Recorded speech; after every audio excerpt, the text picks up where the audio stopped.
কাকলির গায়ের রং খুব কালো, তাই তার শ্বশুর রাখাল আর তার শাশুড়ি শুভ্রা তাকে একদম পছন্দ করত না। ওরা সুযোগ পেলেই কাকলিকে তার গায়ের রঙের জন্য খোঁটা দিত। একদিন কাকলির শ্বশুর বাড়িতে সবাই জানতে পারল কাকলি গর্ভবতী হয়েছে। তখন সবাই তাকে বোঝাতে লাগলো, বৌমা, এখন থেকে তুমি অনেক সাবধানে থাকবে, সময় খাওয়া দাওয়া করবে, ভারী জিনিসপত্র তুলবে না, ভালো ভালো কথা ভাববে, আর ভূত প্রেত বা ক্রাইম সিরিয়ালগুলো একদম দেখবে না। আর সব থেকে জরুরি হলো তোমার বাচ্চাটা যেন তোমার মতো কেলো না হয়, বরং ফর্সা হয়। হ্যাঁ বৌমা, তুমি যেমনই হও, অপছন্দ থাকা সত্ত্বেও আমাদের বাবু সোনার মুখের দিকে তাকিয়ে তোমাকে আমাদের মেনে নিতে হয়েছে। কিন্তু আমাদের বংশধর যেন আমাদের মতনই ফর্সা হয়। আমরা ফর্সা বাচ্চাই চাই। হ্যাঁ হ্যাঁ বৌমা, তোমার শ্বশুর মশাই ঠিক বলেছেন। দেখো বৌমা, তোমার বাচ্চাটা যদি তোমার মতো কালো হয় তাহলে তো ওকে কোলে নিতেই ইচ্ছে করবে না। তাই তুমি মাথায় রেখো, তোমাকে কিন্তু ফর্সা বাচ্চাই দিতে হবে, নয়তো খুব খারাপ হয়ে যাবে। শ্বশুর শাশুড়ির এই রকম কথায় কাকলির খুব মন খারাপ হয়ে গেল। সন্ধ্যাবেলায় তার স্বামী চন্দন বাড়িতে এলে কাকলি চন্দনকে সব কথা বলে। কাকলি, আমাদের বাচ্চা কালো হোক বা ফর্সা, তাতে আমার কিচ্ছু এসে যায় না। আমি শুধু চাই আমাদের বেবি যেন সুস্থ হয়। আমরা দুজনে মিলে আমাদের বাবুটাকে অনেক যত্ন করব, অনেক ভালোবাসবো, আর ওকে মানুষের মতো মানুষ করব। তখন দেখবে আমাদের বাবু সকলের চোখের মণি হয়ে উঠবে। আর বাবা মার কথায় অত পাত্তা দিও না তো, ওদের বয়স হয়েছে, পুরনো ধ্যান ধারণা নিয়ে বসে আছে। ওদের মতো ভাবলে কি আর আমাদের চলবে? কিন্তু তোমার বাবা মা সারাদিন আমায় অনেক কথা শোনায়, ওদের কথায় আমার খুব কষ্ট হয়। আরে বোকা, আমরা কি আর কারোর চিন্তা ভাবনা চেঞ্জ করতে পারবো? ছাড়ো এসব কথা, তোমায় এখন ভালোভাবে থাকতে হবে। কালই তোমায় একজন ভালো গাইনো ডাক্তারের কাছে নিয়ে যাব। বিকেল বেলায় রেডি থেকো। স্বামীর সাথে কথা বলার পর কাকলির মুড ঠিক হয়ে যায়। পরের দিন সে চন্দনের সাথে ডাক্তারের কাছে যায় আর চেক আপ করিয়ে বাড়ি ফেরে। এমন সময় তার শাশুড়ি তাকে বলে, বাবু সোনা, তুই বৌমাকে ডাক্তারের কাছ থেকে চেক আপ করিয়ে নিয়ে এলি? তার ডাক্তার কি বলল? বাচ্চা কেমন আছে? মা, ডক্টর বললেন বাচ্চা ঠিক আছে। উনি কিছু ক্যালসিয়াম, আয়রন আর ফলিক অ্যাসিডের ট্যাবলেট দিয়েছেন। নিয়ম করে ওই মেডিসিনগুলো কাকলিকে খেতে বলেছেন। বাবু সোনা, ওই ওষুধগুলো ডাক্তার কেন দিয়েছে রে? বৌমার কি কোনো সমস্যা আছে? না মা, বাচ্চা যাতে সুস্থ সবল থাকে তাই মেডিসিনগুলো দিয়েছে। ও আচ্ছা আচ্ছা। বাবু সোনা, তোকে না একটা কথা বলবো ভেবেছিলাম, কিন্তু বলতেই ভুলে গেছি। কি কথা মা, তুমি আমায় বলতে ভুলে গেছো? এখন বলো। এবার যখন বৌমাকে ডাক্তারের কাছে নিয়ে যাবি, তখন ডাক্তারকে বলবি ফর্সা বাচ্চা হবার জন্য কি করতে হবে। আর যদি ফর্সা বাচ্চার জন্য কোনো ওষুধ হয় তো সেটা মনে করে লিখিয়ে নিবি, আর সবার আগে ওই ওষুধটাই কিনে আনবি। মা, এটা তুমি কি বলছো? এরকম কোনো মেডিসিন হয় না। তুমি নিজেকে চেঞ্জ করো মা, আর আজকের পর থেকে আমার সাথে এরকম উল্টোপাল্টা কথা একদম তুমি বলবে না। বাবু সোনা, আমার একটা কথা কান খুলে শুনে নে। বউ তো তুই তোর পছন্দ মতো কেলো ভূত নিয়ে এসেছিস, কিন্তু বাচ্চাটা আমার ফর্সাই চাই। এর জন্য আমায় যা করতে হয় আমি তাই করব। মা, তোমার কথাগুলো সহ্য করা খুব কঠিন। আমি জানি না তোমার মনোভাব আমি কি করে চেঞ্জ করব। আদপে চেঞ্জ করতে পারবো কি না তাও জানি না। এই বলে চন্দন রাগ করে নিজের ঘরে চলে যায়, আর শুভ্রাও রাগে নিজের মনে গজগজ করতে থাকে।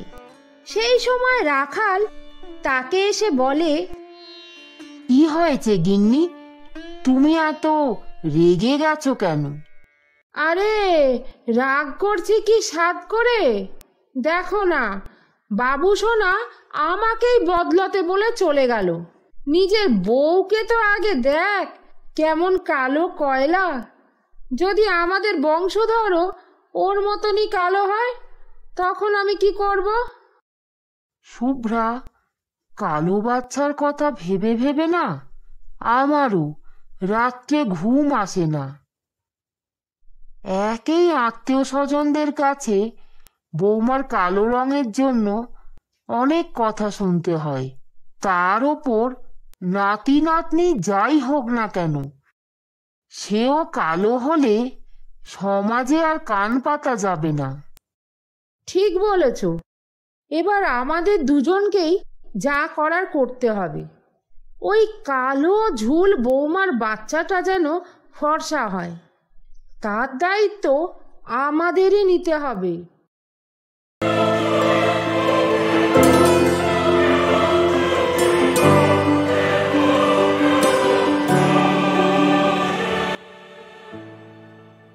শুভ্রা, এই নাও, এই ব্যাগটা নাও। এতে কয়েকটা তাবিজ আছে। আমি একজন হুজুরের কাছ থেকে এগুলো নিয়ে এসেছি। এগুলোর একটা রান্নাঘরে, একটা বৌমার শোয়ার ঘরে, একটা বালিশের ভেতর, একটা কল ঘরে, আর দুটো ওর হাতে বেঁধে দিও। এই তাবিজগুলো কবে বাঁধবো? পরশু দিনই তো শুক্রবার, তা ওই দিনেই বেঁধে দিও। আর মা সরস্বতীর কাছে গিয়ে মানত করে এসেছ তো, যেন আমাদের বংশধর ওনার মতনই ফর্সা হয়। আরে এটা তো কৃষ্ণপক্ষ, আগে শুক্লপক্ষ পড়ুক, তারপর মা সরস্বতীর কাছে মানত করব।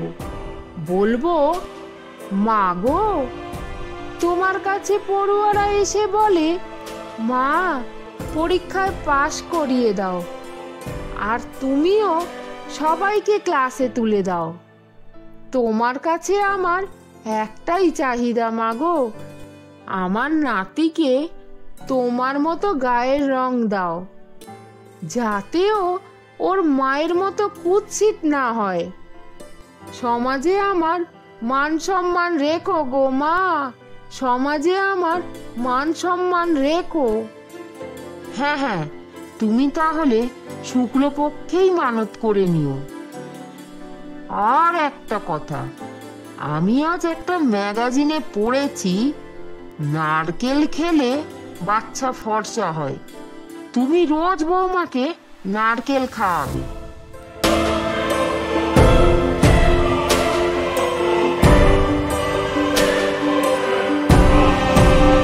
বৌমা, এই নাও নারকলের নাড়ুটা খেয়ে নাও তো। এ কি, তুমি এটা কি খাচ্ছ? মা, আমি চকলেট খাচ্ছি। কে তোমায় চকলেট খেতে বললো? যদি তোমার বাচ্চার গায়ের রং ওই চকলেটের মতো হয়ে যায় তাহলে কি হবে?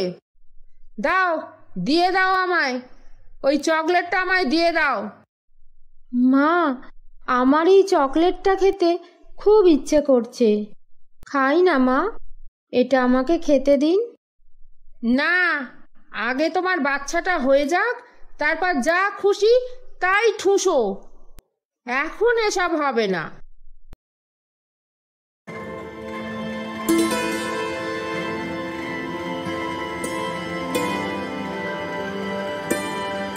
বৌমা, এই নাও কেশর দেয়া দুধ। এটা খেলে আমাদের বংশধর ফর্সা হবে। শোনো, প্রতিদিন দুবেলা করে কেশর দেয়া দুধ খাবে, বুঝেছো? মা, আমার দুধ খেতে ভালো লাগে না। আমি বরং এই দুধটা ছানা করে খেয়ে নেব। পাগল হলে নাকি বৌমা? তোমায় বললাম না কেশর দেয়া দুধ খেলে ফর্সা বাচ্চা হবে? তোমার তো দেখছি বাচ্চা ফর্সা হওয়ার জন্য কোনো গরজই নেই। তোমার জায়গায় অন্য কেউ থাকলে না, সে ম্যাগাজিন ইন্টারনেট ঘেঁটে কত উপায় বেছে নিত। তুমি তো নিজে কোনো চেষ্টা করোই না, আর আমরা যেটা করছি সেটাও মানতে চাইছো না। খাও, আগে কেশর দেয়া দুধটা খাও, খাও বলছি। এভাবে কাকলি তার শ্বশুর শাশুড়ির কথা মতো খাবার খেতে থাকে। তার পছন্দ মতো কোনো খাবারই সে খেতে পারে না। একদিন সে তার স্বামীকে বলে, আমি আর পারছি না। বাবা মার ব্যবহারে আমার অনেক মানসিক চাপ বাড়ছে। আর তুমি তো জানো স্ট্রেস আমাদের বেবিটার জন্য কত ক্ষতিকর। তুমি কিছু একটা করো। কাকলি, তোমায় তো বলেছি বাবা মার কথায় অত পাত্তা দিতে হবে না। তবুও যদি তোমার প্রবলেম হয় তাহলে আমি ওদের সাথে কথা বলছি। এসব কথা বলা শেষ হতে না হতেই কাকলির পেটে পেন হয়। তখন চন্দন তাকে হসপিটালে নিয়ে আসে। হসপিটালে কাকলির একটা ছেলে হয়। ছেলে হয়েছে শুনে কাকলির শ্বশুর আর শাশুড়ি তাদের নাতিকে দেখতে আসে। দেখলে, দেখো দেখো, বৌমার ছেলে বৌমার মতনই কালো হয়েছে। হ্যাঁ, আমাদের সব প্রচেষ্টাই ব্যর্থ হলো গিন্নি, সব প্রচেষ্টাই ব্যর্থ হলো। আমি কিন্তু একে কোলে নিতে পারবো না, এই বলে দিলাম। তোমাদের কোলে নিতেও হবে না। যাদের মনে চিন্তাধারায় এত কালি থাকে তারা আমার বাবুকে ছোঁয়ার যোগ্যতা রাখে না। আরে, আমার বাবুর কথা বলো বা কাকলির কথা বলো, ওদের তো গায়ের চামড়াটা কালো, যেটা পরিষ্কার করার কোনো উপায় নেই। কিন্তু তোমরা তো নিজেদের মনটাকে নোংরা করতে করতে আজ এতটাই নিজেদের কালিমাময় করে তুলেছ যে তোমরা কাকলি বা আমার বাবুটা কেমন আছে তা একবার জিজ্ঞাসাও করলে না। ছি ছি, তোমাদের কতবার বলেছি গায়ের রং যাই হোক না কেন মানুষের মতো মানুষ গড়ে তোলাটাই আসল। আমার ছেলের গায়ের রং ফর্সা করার জন্য তোমরা যা যা করলে তার 10% চেষ্টা করে তোমাদের মনের কালিটা সরিয়ে পরিষ্কার করলে আজ তোমরাও খুব আনন্দ পেতে। চন্দনের কথা শুনেও রাখাল আর শুভ্রার কোনো অনুতাপ হয় না। তারা খুব বিরক্ত হয়ে হাসপাতাল থেকে বাড়ি ফিরে যায়। সত্যি, গায়ের রং কালো হোক বা ফর্সা, তাতে কি কিছু এসে যায়? কিন্তু মনের রং কালো হলে সাংসারিক সুখ থেকে বঞ্চিত হতে হয়। তাই আমাদের উচিত হবে গায়ের রং ফর্সা করার চেষ্টা না করে মনের রং ফর্সা করার। আপনারও যদি এই একই মত হয় তাহলে আমাদের ভিডিওটাতে একটা লাইক করবেন। আর আমাদের চ্যানেলটা যদি এখনও সাবস্ক্রাইব না করেন তাহলে দয়া করে চ্যানেলটা সাবস্ক্রাইব করে পাশে থাকা বেল আইকনটা প্রেস করবেন, যাতে আমাদের ভিডিও পাবলিশ হওয়ার সাথে সাথেই আপনি দেখতে পান। তাহলে দেখা হচ্ছে অন্য একটা ভিডিওতে।